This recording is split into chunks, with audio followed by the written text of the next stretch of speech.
राधे राधे दोस्तों, आइए जानते हैं तिरुपति बालाजी का हैरान कर देने वाला चमत्कार। पूरा तिरुपति शहर और स्वयं भगवान श्रीमन नारायण भी शयन कर रहे थे और घनघोर शांत रात्रि थी कि इतने में ही ठन्न ठन्न ठन्न तिरुपति मंदिर में भगवान वेंकटेश्वर के श्री विग्रह के ठीक आगे जो बड़ा सा घंटा है वो अपने आप हिलने लगा और उस घंटनाद से पूरा तिरुपति शहर एकदम आश्चर्य में भरकर उठ खड़ा हुआ। मंदिर रात्रि 12 बजे पूर्ण रूप से बंद हो गया था। फिर ये कैसी घंटानाद की ध्वनि आ रही है? कोई भी जीवित व्यक्ति मंदिर में रात्रि 12 के बाद रहना संभव नहीं। तो फिर किसने ये घंटानाद किया? कोई जीव जंतु मंदिर में प्रवेश नहीं कर सकते क्योंकि सारे द्वार बंद है। तो फिर ये कौन है?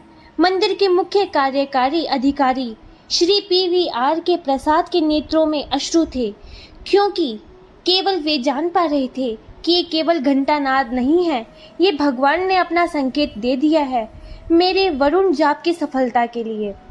यह अलौकिक दिव्य चमत्कारी घटना सन 1979 नवंबर माह की है।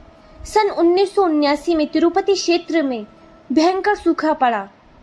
दक्षिण पूर्व का मानसून पूरी तरह विफल हो गया था। गोगर्भम जलाशय, जो तिरुपति में जल आपूर्ति का प्रमुख स्रोत है, लगभग सूख चुका था। आसपास स्थित कुएं भी लगभग सूख चुके थे। तिरुपति ट्रस्ट के अधिकारी बड़े भारी तनाव में थे।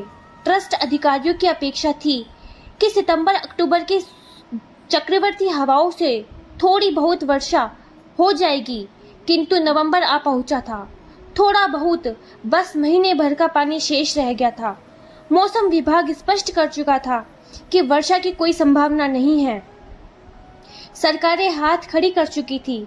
ट्रस्ट के सामने मंदिर में दर्शन निषेध करने के अतिरिक्त अन्य कोई विकल्प नहीं बचा था। दर्शन निषेध अर्थात दर्शन पूजन अनिश्चित काल के लिए बंद कर देना। ट्रस्टियों की आत्मा स्वयं धिक्कार रही थी कि कैसे श्रद्धालुओं को कह पाएंगे कि जल के अभाव के कारण देव स्थान में दर्शन प्रतिबंधित कर दिए गए हैं, किंतु दर्शन बंद करने के अतिरिक्त कोई विकल्प नहीं बचा था। विधर्मियों और मूर्ति पूजन के विरोधियों का आनंद अपने चरम पर था। नास्तिक लोग मारे खुशी के झूम रहे थे। अखबारों में खबरें आ रही थी कि जो भगवान अपने तीर्थ में जल आपूर्ति की व्यवस्था नहीं कर सकते, वो भगवत भक्त मंडल पर कृपा कैसे करेंगे? सनातन धर्म अनुयायियों को खुलेआम अंधविश्वासी और सनातन धर्म को अंधविश्वास कहा जा रहा था। श्रद्धालु धर्म अनुयायी रो रहे थे, उनके आंसू थम नहीं रहे थे। कुछ दिन और निकल गए, किंतु जल आपूर्ति की कोई व्यवस्था नहीं हुई। अचानक घबराए हुए ट्रस्टियों को कुछ बुद्धि आई और उन्होंने वेदों और शास्त्रों के धुरंधर विद्वान और तिरुपति ट्रस्ट के सलाहकार 90 वर्षीय श्री उप्पुलरी गणपति शास्त्री जी महाराज से संपर्क किया। ट्रस्टियों ने महाराज श्री से पूछा कि क्या वेदों और शास्त्रों में इस गंभीर परिस्थिति का कोई उपाय नहीं है? श्री उप्पुलरी गणपति शास्त्री जी महाराज ने उत्तर दिया कि वेदों और शास्त्रों में इस लोक की और अलौकिक समस्त समस्याओं का निदान है। महाराज श्री ने ट्रस्टियों को वरुण जाप करने का परामर्श दिया। महाराज श्री ने ट्रस्टियों को बता दिया था कि पूर्ण समर्पण, श्रद्धा और विश्वास से यदि अनुष्ठान किया जाए तभी अनुष्ठान फलीभूत होगा, अन्यथा नहीं। श्रद्धा में एक पैसे भर की कमी पूरे अनुष्ठान को विफल कर देगी। ट्रस्टियों ने वरुण जाप करने का निर्णय ले लिया और दूर दूर से विद्वानों का निमंत्रण भेजा गया। समय बहुत ही कम था और लक्ष्य बहुत ही बड़ा था। जल आपूर्ति मात्र बस 10 दिनों की रह गई थी। 1 नवंबर को जब का मुहूर्त निकला था, तभी बड़ी भारी समस्याओं ने ट्रस्टियों को घेर लिया। जिन बड़े बड़े विद्वानों को निमंत्रण भेजा गया था, उनमें से अधिकांश ने आने में असमर्थता व्यक्त कर दी थी। किसी का स्वास्थ्य खराब था तो किसी के घर मृत्यु हो गई थी, किसी को कुछ तो किसी को कुछ समस्या आ गई थी। वरुण जाप लगभग असंभव हो गया।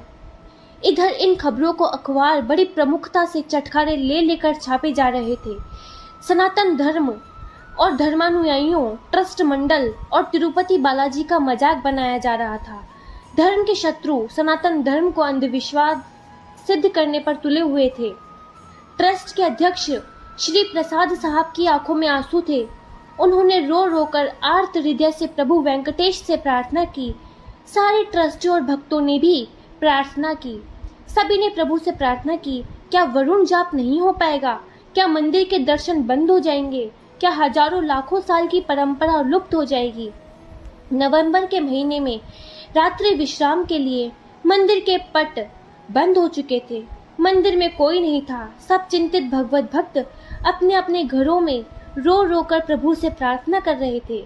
और तभी रात्रि में 1 बजे यह घंटा नाद गूंज उठा पूरे तिरुमला पर्वत पर, मानो प्रभु सबसे कह रहे हो, चिंता मत करो, मैं हूँ तुम्हारे साथ। दूसरे दिन सुबह से ही वरुण जाप हेतु अनुकूलता मिलनी आरंभ हो गई। जिन विद्वानों ने आने में असमर्थता व्यक्त कर दी थी, उनकी उपलब्धि के समाचार आने लग गए। 8 नवंबर को पुनः मुहूर्त निर्धारित कर लिया गया। जो विद्वान अनुष्ठान से मुंह फेर रहे थे, वे पूरी शक्ति के साथ अनुष्ठान में आ डटे। वरुण जाप 3 दिनों तक चलने वाली परम कठिन वैदिक प्रक्रिया है। यह प्रातः लगभग 3 बजे आरंभ हो जाती है। इसमें कुछ विद्वानों को तो कुछ घंटों छाती तक पुष्करणी सरोवर में खड़े रहकर मंत्र जाप करने थे। कुछ भगवान के अर्चा विग्रहों का अभिषेक करते थे, कुछ यज्ञ और होम करते थे, तो कुछ वेद पाठ करते थे। 3 दिनों की इस परम कठिन वैदिक प्रक्रिया के चौथे दिन पूर्णाहुति के रूप में सहस्त्र कलशाभिषेकम सेवा प्रभु श्री वेंकटेश्वर को अर्पित की जाने वाली थी। 3 दिनों का अनुष्ठान संपन्न हुआ। सूर्य नारायण अंतरिक्ष में पूरे तेज के साथ देदीप्यमान हो रहे थे। बादलों का नामो निशान तक नहीं था। भगवान के भक्त बुरी तरह से निराश होकर मन ही मन भगवान से अजस्त्र प्रार्थना कर रहे थे। भगवान के अर्चा विग्रहों को पुष्करणी सरोवर में स्नान कराकर पुनः श्रीवारी मंदिर में ले जाया जा रहा था।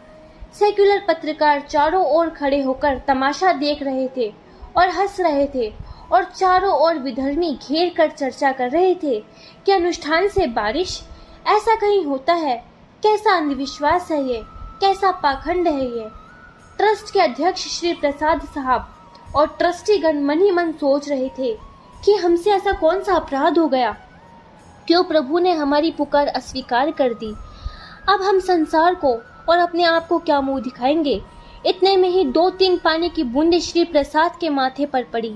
उन्हें लगा कि पसीने की बूंदें होंगी, और घोर निराशा भरे कदम बढ़ाते रहे। मंदिर की ओर पर फिर और 5-6 मोटी मोटी बूंदें पड़ी।